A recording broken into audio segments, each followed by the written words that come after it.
Traders channel में आप लोगों का बहुत बहुत स्वागत है। लास्ट वीक हमने पार्ट 1 बनाया था ब्रेकआउट ट्रेडिंग का और इस वीक जो है हम आपको पार्ट 2 बनाकर दे रहे हैं ताकि आप लोग ब्रेकआउट ट्रेडिंग के बारे में सब कुछ सरल तरीके से जान सके और एक प्रो ट्रेडर किस तरीके से ट्रेड करता है उस चीज़ को आप समझ सके। तो हमारे बहुत से सब्सक्राइबर्स ने पूछा, व्हाट्सअप पे भी कई लोगों ने सवाल किया कि सर आप पार्ट 2 कब बना रहे हैं। तो ये पार्ट 2 है। लास्ट वीक जो ब्रेकआउट ट्रेड बनाया था मैंने, उसका पार्ट 2 है। यहाँ पे हम प्रैक्टिकली देखने वाले हैं कि कौन से ऐसे स्टॉक्स हैं, कौन सी ऐसे चार्ट्स हैं जो ब्रेकआउट दे चुके हैं, उन्होंने क्या रिटर्न दिया, या कौन से ऐसे स्टॉक हैं जो ब्रेकआउट दे सकते हैं। तो ये प्योरली एजुकेशनल वीडियो है, तो ये कोई भी बाय सेल रिकमेंडेशन मत समझिएगा। तो इससे पहले वीडियो शुरू करूँ आगे बढ़े, बहुत इम्पॉर्टेंट एक बात बताना चाहूँगा।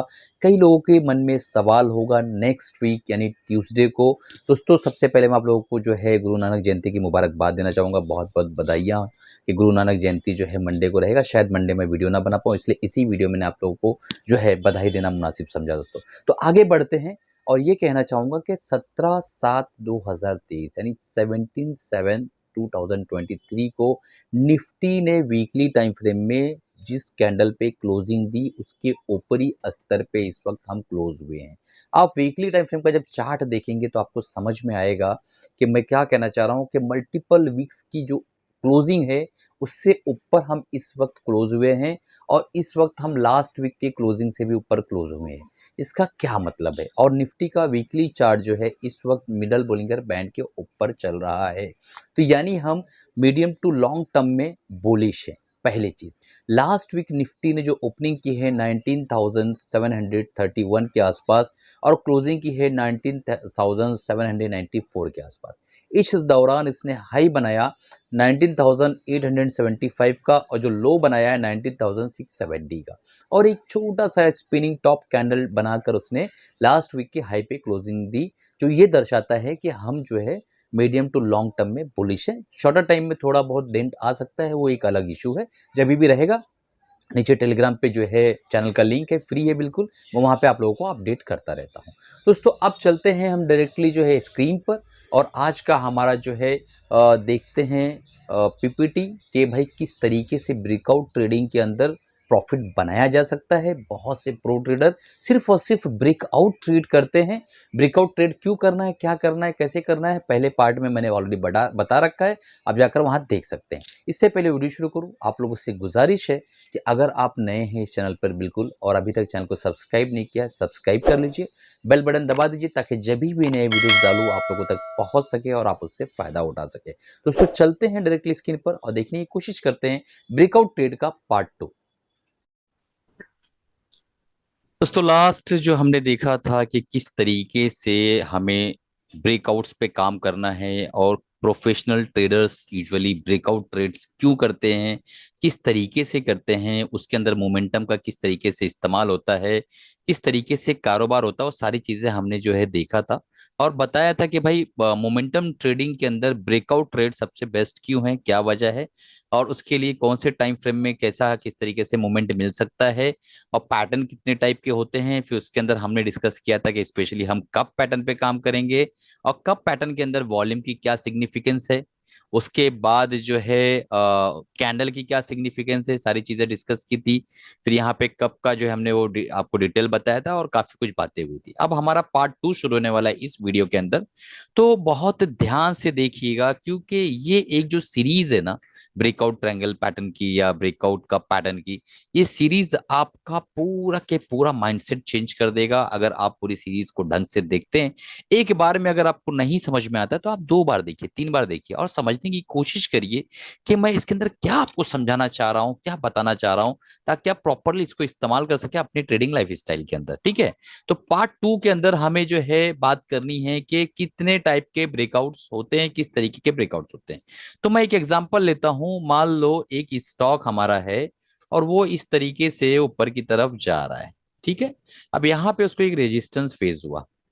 ठीक है, टाइप 1 इसको हम कह सकते हैं कि ये टाइप 1 है, टाइप 1, और यहां से एक रेजिस्टेंस फेज हुआ, उसके बाद ये नीचे गिरने लगा और ये डेली टाइम फ्रेम या वीकली टाइम फ्रेम कोई भी टाइम फ्रेम का चार्ट हो सकता है।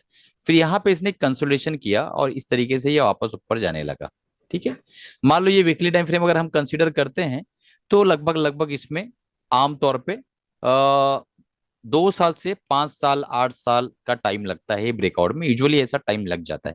तो एक कप को आप थोड़ा सा कैलकुलेट करिए कि एक कप को बनने में अगर 5 साल का वक्त लग रहा है, तो जब वो ब्रेकआउट होगा तो कम से कम आपको टारगेट तक पहुंचाने के लिए 6 महीना, साल भर, 1.5 साल तो लेगा। आप खुद अज्यूम करिए ना, क्योंकि मैंने आपको ऑलरेडी पहले ही पार्ट में समझा दिया था कि साइकोलॉजी बहुत ज्यादा मैटर करती है ट्रेडिंग के अंदर। तो आपका साइकोलॉजी क्या कहता है कि भाई जो कप को बनने में 5 इयर्स लगे, उस कप को ब्रेकआउट के बाद आपका टारगेट तक पहुंचाने में कितने साल लगेंगे? खुद आप कैलकुलेट करके बताइए मुझे कि सर इतने साल लग सकते हैं, है कि नहीं। तो अब जो है यहां से अगर ये हम यहां से एक ड्रॉ करें, मैं यहां से एक रेजिस्टेंस लाइन ड्रॉ करता हूं, ये एक रेजिस्टेंस लाइन यहां से इस तरीके से ड्रॉ करें। ठीक है, तो इस तरीके से जब रेजिस्टेंस लाइन ड्रॉ करने के बाद यहाँ पे रेजिस्टेंस फेस करेगा और यहाँ से एक ब्रेकआउट होगा। तो ये ब्रेकआउट जो है ये एक सिंपल कप पैटर्न है और इसका एक ब्रेकआउट है। ठीक है, हमने टाइप 1 में क्या देखा है कि एक सिंपल कप पैटर्न है और इसका ये टाइप 1 है। ओके, अब इसको हम चल के देख लेते हैं प्रैक्टिकली ये कैसा दिखता है। और सुनिए, चार्ट ऑफ द वीक इस वीक अभी नहीं बना रहा हूं मैं, तो इसके अंदर कुछ चार्ट्स ऐसे आएंगे जो आप उसको देख सकते हैं, बट मेरी तरफ से कोई बाय सेल रिकमेंडेशन नहीं रहेगा। ये आप यहाँ पे देख सकते हैं, मैं थोड़ा सा इसको जूम आउट कर देता हूँ, 1 मिनट। ये देखिए, ये बिरला बिरला सॉफ्ट का चार्ट है, आप देख पा रहे हैं इस चार्ट को? हाँ, दिखाई दे रहा होगा आपको। बिरला सॉफ्ट का चार्ट है, वीकली टाइम फ्रेम है यहाँ पर, और यहाँ पे एक पॉइंट था जिसको हमने आर पॉइंट दिया, रेजिस्टेंस पॉइंट, और अगेन ये नीचे की तरफ आया वीकली टाइम फ्रेम, इसने लोअर लो बनाता हुआ नीचे की तरफ आया, यहाँ पे इसने कंसोलिडेशन किया, फाइनली कंसोलिडेशन को ब्रेकआउट करके ऊपर की तरफ गया और इसने फाइनली ब्रेकआउट दे दिया, जिसे हम ब्रेकआउट पॉइंट कहेंगे। ठीक है, तो ये हमारा एक सिंपल ब्रेकआउट का पैटर्न हुआ, जिसमें एक रेजिस्टेंस फेज हुआ, अगेन ये नीचे की तरफ आया, कंसोलिडेट किया, पूरा कप क्लियर किया और यहाँ पे ब्रेकआउट दे दिया, सिंपल कप पैटर्न। ठीक है, अब ये स्ट्रांग है या वीक है वो हम नहीं कह सकते, बट ये मैं कहूंगा जब सारा पार्ट्स पढ़ा दूंगा, सारे टाइप्स बता दूंगा आपको कप पैटर्न ब्रेकआउट के, तब तो आपको समझ में आएगा कि ये वीक है या स्ट्रांग है। ठीक है, अब ये पहला पैटर्न आप ध्यान में रखिए, Birla soft weekly time frame. ठीक है, अब चलते हैं दूसरा पैटर्न देख लेते हैं। दूसरे पैटर्न में क्या होता है, मान लो एक स्टॉक है और वो धीरे धीरे ऊपर की तरफ जा रहा है और उसने एक रेजिस्टेंस यहाँ पे फेस किया, यहाँ पे उसको एक रेजिस्टेंस फेस हुआ, फिर अगेन ये नीचे की तरफ गिरने लगा, फिर वापस ऊपर आने लगा, एक 7-8 हफ्ते बाद, 12 हफ्ते बाद, 16 हफ्ते बाद ऊपर की तरफ गया, एक दूसरा रेजिस्टेंस फेस किया, फिर ये नीचे की तरफ आया और कंसोलिडेट किया, इस तरीके से कंसोलिडेशन किया और फिर ये ऊपर की तरफ गया। और वीकली टाइम फ्रेम है तो डेफिनेटली इसके अंदर 2 से 5 साल लगने वाले हैं, जो आपको पता है कि भाई एक करेक्टिव फेज, ये एक करेक्टिव फेज, फिर कंसोलिडेशन फेज और उसके बाद यहां से ट्रेंडिंग फेज। ठीक है, तो अब यहाँ पे अगर हम देखें तो यहाँ पे हमें इनिशियली फेज में एक रेजिस्टेंस और कुछ ही महीनों बाद या 1 आध साल बाद, 1.5 साल बाद एक और रेजिस्टेंस। तो यहाँ पे हमने इसको R1 कंसिडर कर लिया, या इसको R और इसको R1 कंसिडर कर लिया। ठीक है, दो रेजिस्टेंस, उसके बाद फिर नीचे की तरफ ये आया और कंसोलिडेशन किया, ये पूरा फेज कंसोलिडेट करने के लिए लगा उसको टाइम, और वहां से फिर ये यहाँ से यहाँ पर आया और यहाँ से फाइनली इसने जो है एक ब्रेकआउट हमें शो किया और ये ब्रेकआउट सीधा निकल गया ऊपर की तरफ। तो ये क्या हो गया, ये टाइप 2 ब्रेकआउट हुआ, ये टाइप 2 ब्रेकआउट हुआ। ठीक है, कप पैटर्न का टाइप 2 ब्रेकआउट समझ लीजिए, या टाइप 2 कप पैटर्न समझ लीजिए। अब कई बार क्या होता है कि ये जो 2 बार रेजिस्टेंस, जब यहाँ पे सपोर्ट, यहाँ पे रेजिस्टेंस के तौर पे यहाँ पे इसने एक्ट किया पॉइंट, और यहाँ पे इसने ब्रेकआउट दिया, तो डेफिनेटली यहाँ पे 2 टाइप के सेलर्स हैं जिन्होंने यहाँ पे शॉर्ट किया था, या यहाँ इस लेवल पे इन्होंने, मान लो ये प्राइस 1000 का प्राइस है, एक हाइपोथेटिकल प्राइस लेते हैं, 1000 के प्राइस पे इसने 2 बार जो है रेजिस्टेंस एक्ट किया और फाइनली यहाँ पे इसने 1000 का प्राइस तोड़ा। तो इसका मतलब ये है कि 2 पार्टियों ने, या मान लो एक ही पार्टी ने 2 बार यहाँ पे सेल किया और फाइनली कई सालों तक यहाँ पर ये कंसोलिडेट करता रहा, ऊपर की तरफ गया और फाइनली यहाँ ब्रेक हुआ। तो इसके अंदर पावर जो है ऑटोमेटिकली ज्यादा है, क्योंकि दो लोगों को या 2 पार्टी को या 2 इंस्टीट्यूशन को या 2 प्रोमोटर्स को या दो, जो भी आप कह लो, 2 लोगों को इस ब्रेकआउट ने हराया है। तो टाइप 1 से पावर किस में ज्यादा आ गया, टाइप 2 में आ गया।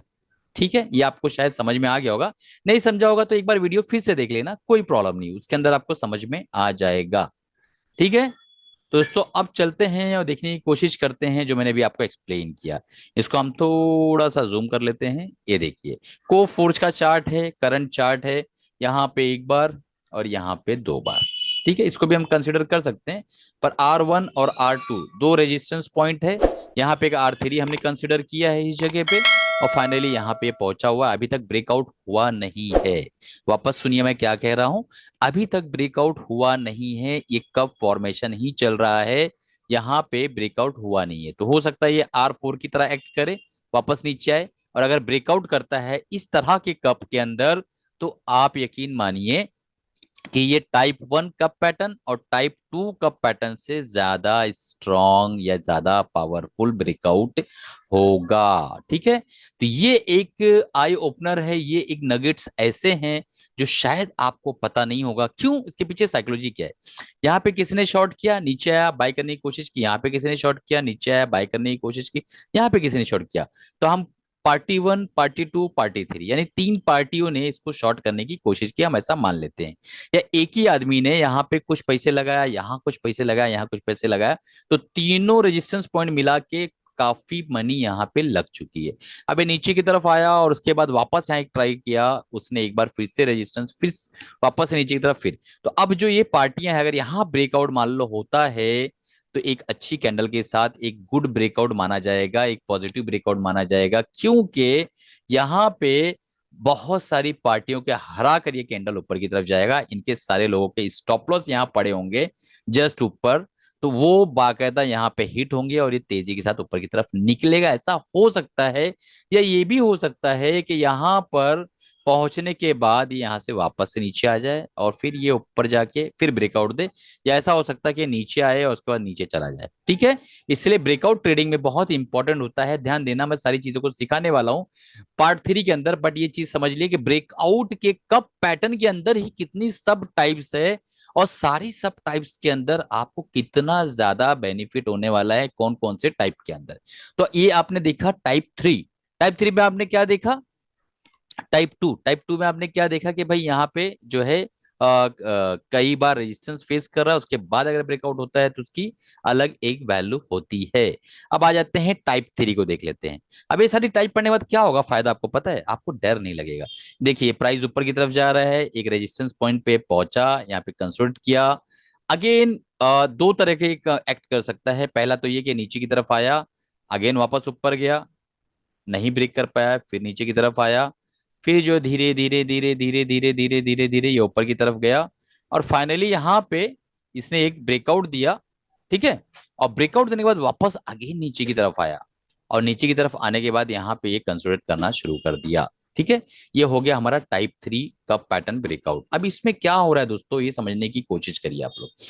यहाँ पे इस पॉइंट को इसने ब्रेक किया, अब ब्रेक करने के बाद यहां से इसने इस पॉइंट को रिटेस्ट किया। किस पॉइंट को, इसी रेजिस्टेंस पॉइंट को जो हमने डिस्कस किया था, इसी रेजिस्टेंस पॉइंट को इसने रिटेस्ट किया, और नाउ इट्स बिकम सपोर्ट। ठीक है, अब ये आपका आर जो है ये एस बन चुका है। वीकली टाइम फ्रेम की हम बात कर रहे हैं, डेली में भी ये इस तरीके से ही होता है, ये सपोर्ट बन चुका है। ठीक है, इसे ही कहते हैं पोलराइजेशन, प्राइस के अंदर पोलराइजेशन। कि अब ये जो प्राइस था जो एज अ रेजिस्टेंस एक्ट कर रहा था, अब वही price as a support act करेगा। और यहाँ पे जो कंसोलिडेशन होता है उसके बाद जब ऊपर की तरफ निकलता है, तो वो ये जो ब्रेकआउट है या ये जो पुल बैक फिनोमिना है कि ब्रेकआउट के बाद वापस अगेन उस प्राइस को रिटेस्ट किया, ये टाइप 1 टाइप 2 से भी ज्यादा पावरफुल हो जाता है। क्यों हो जाता है, क्योंकि जितने लोगों ने भी यहाँ पे सेलिंग की थी, यहाँ सेलिंग की थी, उन लोगों का यहाँ पे स्टॉप लॉस हिट हुआ, और अगेन ये लोग यहाँ सेल करना चाह रहे हैं, फिर ये नीचे की तरफ आते हैं, या जो लोग यहाँ से बैठे हुए वो प्रॉफिट बुक करते हैं। तो जो हल्के हाथ हैं, जो कमजोर हाथ हैं, उन्होंने माल छोड़ दिया। अब यहाँ से जब ये निकलना शुरू करता है, तो यहाँ पे निकलने की ये वजह है कि यहाँ पे कुछ ऐसे हैंड्स हैं, मेजर हैंड्स, जो इस प्राइस को इससे भी ऊपर लेके जाना चाह रहे हैं। ये पॉइंट आप समझिए कि इस प्राइस को इससे भी ऊपर लेके जाना चाह रहे हैं, और वो एक मजबूत हाथ हैं, वो प्रोमोटर हो सकते हैं, वो इंस्टीट्यूशन हो सकते हैं, वो डीआईज हो सकते हैं, वो एफआईज हो सकते हैं, एचएनआईज हो सकते हैं, कौन हो सकते हैं उससे मतलब नहीं है। आपने अगर कैंडलस्टिक सीख लिया, इसका मतलब आप पूरी वर्ल्ड के सारे ट्रेडर्स की दौड़ में शामिल हो चुके हो और आप अब आगे की तरफ बढ़ रहे हो, तरक्की की तरफ बढ़ रहे हो। ठीक है, अब इसका एग्जाम्पल हम देख लेते हैं। इसका एग्जाम्पल मैं आपको दिखाता हूं, ये देखिए, ये एग्जाम्पल इसका यहाँ पे दिखाई देगा आपको। और जस्ट अ मिनट, ये देखिए, ये एग्जाम्पल है आपका। ठीक है, ये कौन सा एग्जाम्पल है मैं आपको एक बार दिखा देता हूं। अशोक लेलैंड का करंट चार्ट है, आप देख पा रहे हैं। प्राइस ऊपर की तरफ, अच्छे से समझ लीजिए, प्राइस ऊपर की तरफ, एक रेजिस्टेंस पॉइंट अगेन नीचे, फिर यहाँ पे इसने एक हैंडल बनाया है, वो बताता हूँ, डिस्कस करता हूँ। इस फिनोमिना को समझिए जो मैं समझाना चाह रहा था। मैं अगेन इसको थोड़ा सा क्लियर करने की कोशिश करता हूँ और फिर आप लोगों को समझाता हूँ कि भाई मैं क्या समझा रहा हूँ आप लोगों को। ये देखिए, ये देखिए, ये कब बना यहाँ पे, जस्ट अ मिनट, ये देखिए यहाँ से ब्रेकआउट होके निकल रहा है। तो यहाँ पे मैं क्या समझाना चाह रहा था कि यहाँ पे एक रेजिस्टेंस पॉइंट, अगेन ये ब्रेकआउट हुआ, फिर यहाँ पे ब्रेकआउट पॉइंट बना। ठीक है, और ये इस तरीके से यहाँ पे रिटेस्ट हुआ और रिटेस्ट के बाद ये ऊपर की तरफ निकलने की कोशिश कर रहा है, जो आप देख सकते हैं। तो ये पॉइंट था पार्ट 3, जिसे हम कहते हैं सब टाइप 3 कप पैटर्न। तो ये बहुत इंपॉर्टेंट है आप लोग को समझना है। देखो यहाँ पे ये देखिए, यहाँ पे ये कैंडल देख रहे हैं आप, कितनी बेहतरीन कैंडल यहाँ पे आपको दिखाई दे रही होगी। ये बुलिश कैंडल रिटेस्ट करके सेम प्राइस लेवल पे रिटेस्ट किया और वापस ऊपर की तरफ जा रहा है, ये रिटेस्ट पॉइंट कहलाता है। ठीक है, अब चलते हैं आगे की टाइप्स को देख लेते हैं। आगे की टाइप्स में आपको बता देता हूं। देखिए, आगे की टाइप में क्या है कि मान लो प्राइस, हम ग्रीन कलर ले लेते हैं, मान लो प्राइस ऐसा ऊपर की तरफ जा रहा है। ठीक है, यहाँ पे एक रेजिस्टेंस, अब ये रेजिस्टेंस की परिभाषा समझ लो कि ये 2 बार भी हो सकता है, फिर ये 3 बार भी हो सकता है, ये जितनी बार भी हो, बट यहाँ से अब एक कप बनेगा, कप के बाद ये ऊपर की तरफ निकलेगा, और फिर यहाँ पे भी जो है 1 बार 2 बार ऐसा 3 बार रुक सकता है, कई दिन तक रुक सकता है कई बार, और उसके बाद जो है यहां से जो है फिर ये ब्रेकआउट देगा। ठीक है, आप समझो पहली बात मेरी, क्या मैं बोलना चाह रहा हूं कि एक पैटर्न ऐसा है कि ये रेजिस्टेंस पॉइंट है, इस रेजिस्टेंस पॉइंट को ब्रेक करने से पहले यहाँ पे ही जो है ये कंसोलिडेट करना शुरू कर देगा इसी पॉइंट पे। मान लो ये पॉइंट 1000 पॉइंट है, ये 1000 रुपीज का स्टॉक यहाँ पे इसका प्राइस है, तो यहीं पे कंसोलिडेट करेगा 2 हफ्ता, 4 हफ्ता, 10 हफ्ता, 12 हफ्ता, 6 महीना कंसोलिडेट करेगा। उसके बाद जो ब्रेकआउट देगा ना दोस्तों, तो ये ब्रेकआउट भी टाइप 1 टाइप 2 से पावरफुल है। ठीक है, टाइप 1 टाइप 2 से पावरफुल ये ब्रेकआउट है। इस तरीके के भी कप पैटर्न बहुत ज्यादा कॉमनली देखे जाते हैं, जो ब्रेकआउट के ऊपर या तो कंसोलिडेट करता है या तो ब्रेकआउट जस्ट होने से पहले थोड़ा सा कंसोलिडेट करता है। होता क्या है कि जितने भी यहां से लोग बाय किए हुए हैं, यहाँ पे हैंड चेंज होते हैं, वो लोग अपना प्रॉफिट बुक कर रहे होते हैं, और जिसको इस स्टॉक का इस प्राइस से ऊपर लेके जाना है, वो लोग यहाँ पे बाइंग कर रहे होते हैं। तो धीरे धीरे जो यहाँ पे पार्टियां आपस में हैंड चेंज कर रही होती है, माल को चेंज कर रहे होते हैं, कोई बेच रहा था तो कोई सेल कर रहा होता है और कोई बाय कर रहा होता है। तो ये चीज जो है यहाँ पे हमें को इस तरीके का फिनोमिना हमें दिखेगा कि जस्ट ब्रेकआउट पॉइंट यानी 1000 जो पॉइंट है ब्रेकआउट, उससे पहले या ब्रेकआउट होने के बाद यहाँ पे मल्टीपल जो है यहाँ पे कैंडल्स हमें दिखेंगे। अगर वीकली टाइम फ्रेम है तो 10 हफ्ता, 12 हफ्ता, 15 हफ्ता भी, उससे ज्यादा भी दिख सकता है। डेली टाइम फ्रेम है तो 10 दिन, 20 दिन, 25 दिन भी दिख सकता है। ठीक है, तो ये जो ब्रेकआउट होता है ये हो गया हमारा कप पैटर्न का टाइप 4। ठीक, अब हम चलते हैं और टाइप में और समझने की कोशिश करते हैं कि बाकी का टाइप क्या है। तो देखिए, एक सबसे पहले चीज समझने की कोशिश करिए। मैं यहाँ पे ग्रीन कलर लेता हूं। हमारा ये स्टॉक ऊपर गया, रेजिस्टेंस फेस किया, नीचे की तरफ आया। नीचे की तरफ आने के बाद क्या होता है, कई बार इस ब्रेकआउट पॉइंट के पास यहां से स्टॉक गिरने लगता है, स्टॉक गिरने लगता है, और यहाँ पे हैंडल पैटर्न बनाता है। कप एंड हैंडल, कप और हैंडल आपने देखा होगा, और फिर इसको ब्रेकआउट करता है। ठीक है, तो इसको जो ब्रेकआउट करता है, तो ये cup and handle pattern breakout हुआ। अगर कोई ट्रेड करना चाह रहा है तो वो जो है यहां तक का टारगेट लेके इस ट्रेड में कप हैंडल पैटर्न के ब्रेकआउट पे एंट्री कर सकता है, बट काफी स्मॉल, काफी छोटा प्रॉफिट उसे मिलेगा। ठीक है, और ब्रेकआउट कैंडल के नीचे का स्टॉप लॉस वो लगा सकता है। बट इसके अंदर सबसे बेहतरीन तरीका यह होता है कि अगर कप बना और अगेन हैंडल बना, तो ये पॉइंट ब्रेक होने तक के आप रुके रहिए, क्योंकि ये जो हैंडल बना है, यहाँ पे जितने भी वीक हैंड थे, जितने भी कमजोर माइंडसेट वाले लोग थे, उन्होंने माल छोड़ दिया है। अब जब ये पॉइंट से ब्रेक होगा तो ये बहुत तेजी के साथ ऊपर जाएगा और मजबूत हाथों में ये स्टॉक होगा, ये बात याद रखिए। तो ये जो है pattern cup and handle pattern कहलाता है। और ये बहुत पावरफुल होता है दोस्तों, बहुत ज्यादा पावरफुल होता है। ये जो है कप एंड हैंडल पैटर्न कई बार बहुत कॉमनली स्टॉक्स में मिलता है। मैं आपको अब बताता हूं कि कप एंड हैंडल पैटर्न कहाँ हमें मिला था रिसेंटली। तो हमें मिला था cup and handle pattern Ashok Leyland के अंदर। ठीक है, ये देखिए ये अशोक लेलैंड का ये स्टॉक है। और यहाँ पे आप देख पाएंगे, यहाँ पे नाम देखिए, वीकली टाइम फ्रेम का चार्ट है।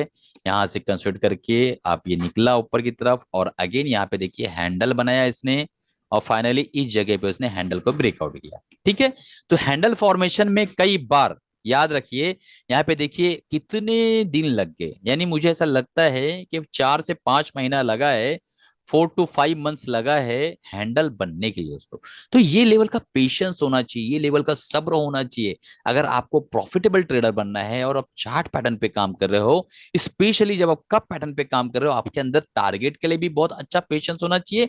और कप फॉर्मेशन में तो इटसेल्फ 2 से 5 साल लगता है बनने में, अगर वीकली टाइम फ्रेम में आप काम कर रहे हो। तो ये सारी चीजें आपको देखनी पड़ेगी और समझनी पड़ेगी।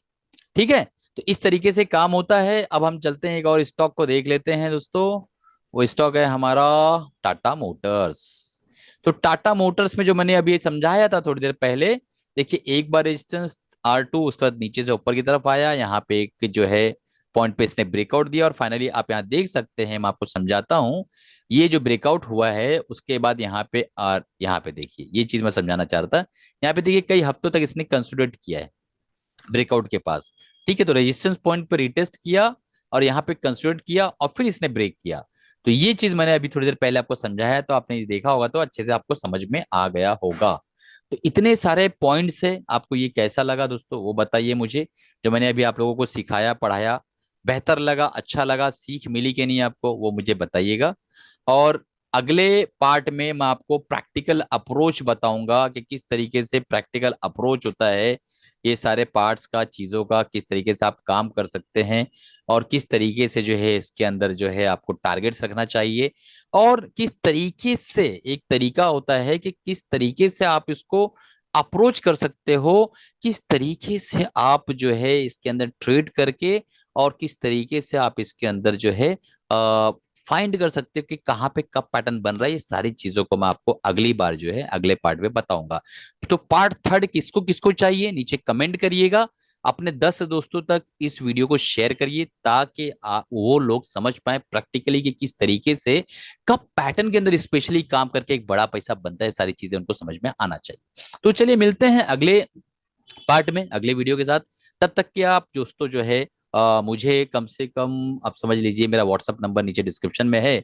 आप 5 का पैटर्न ये जो मैंने बताया इसके अलावा भेजिए मुझे उसके स्क्रीनशॉट्स, या फिर आप कमेंट में उन स्टॉक्स के नाम लिखिए जहां पे वीकली टाइम फ्रेम में कब पैटर्न बन रहे हों, और डेली टाइम फ्रेम में कब पैटर्न बन रहे हो। तो किस तरीके से लिखना है आपको, मान लो एग्जांपल के तौर पे एबीसी स्टॉक के अंदर आपका कब पैटर्न बन रहा है, तो आप एबीसी आगे स्लैश ये डेली टाइम फ्रेम, या तो स्लैश वीकली टाइम फ्रेम, ऐसा करके डालिएगा, तो मुझे प्रॉपरली मैसेज आ जाएगा कि किस तरीके से जो है आप बताना चाह रहे हैं, और अब बाकी लोगों को भी फायदा होगा। अब डिस्क्लेमर देना चाहता हूं कि मेरी तरफ से कोई भी बाय सेल रिकमेंडेशन नहीं है। हमने करंट चार्ट्स को लिया है सिर्फ लर्निंग पर्पज से।